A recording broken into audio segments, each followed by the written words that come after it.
संचरण। तो सबसे पहले जान लेते हैं ऊष्मा क्या है।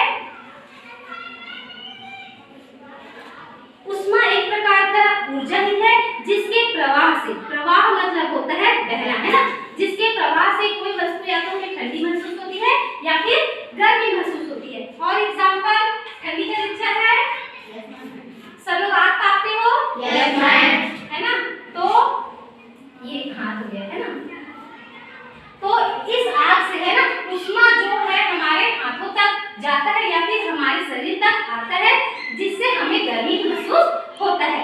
उसके बाद है ऊष्मा का संचरण। ऊष्मा का संचरण,